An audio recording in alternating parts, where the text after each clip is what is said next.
Unlike other rental agreements you might be familiar with, the Alaska month-to-month lease agreement is unique. It's designed to establish a monthly tenancy with no definitive termination date. Sounds interesting, doesn't it?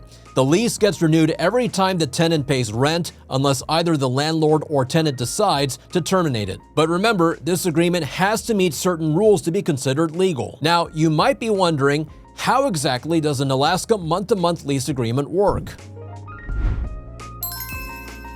Hi everyone, I'm your host, Andrew Chung, and in this video, we're headed to Alaska, the last frontier, as we talk about the Alaska month-to-month rental agreement. Let's dive in. Just like in other states, this type of real estate contract allows landlords to rent out their property for a short period in exchange for rental payments. Think of it as a standard lease, legally binding and with obligations and rights for both parties, landlords and tenants alike. So, to keep everything above board, landlords need to include certain legal disclosures in these contracts. There are 4 key ones for residential properties. They include notifying landlords of prolonged absences, potential lead-based paint presence in older properties, clear disclosure of the landlord's information, and the conditions under which a security deposit could be withheld. Furthermore, if you're a landlord wanting to terminate a month-to-month lease, Alaska law requires you to provide at least a 30-day written notice to the tenant. If, however, the lease period expires and the tenant remains on the property,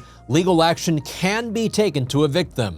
As a landlord, you need to file a complaint with the relevant county court to initiate this process. At DoorLoop, we want to simplify these processes for you. You can access free rental forms by clicking on the link in the description below. And here are some frequently asked questions. Number 1. Can I use this rental contract for a commercial lease agreement? The important thing to remember is that the month-to-month residential lease agreement is different from a commercial lease agreement. So, you need to be familiar with the laws and requirements to draft each one correctly. Question number 2.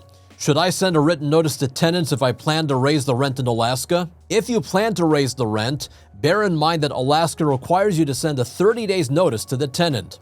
It's all about transparency and open communication. And question number 3. How long does the eviction process take in Alaska? Well, in Alaska, it could take anywhere from 1 to 2 months, or sometimes longer, depending on the circumstances. Well, that's it for this video. If you want more real estate content for your business, make sure you check out our YouTube channel for more DoorLoop videos, such as Can Landlords Require Renters Insurance? And Top 5 Property Management Software for Airbnb. Remember to like this video, share it, and of course, subscribe to our channel. Thanks for watching. See you next time.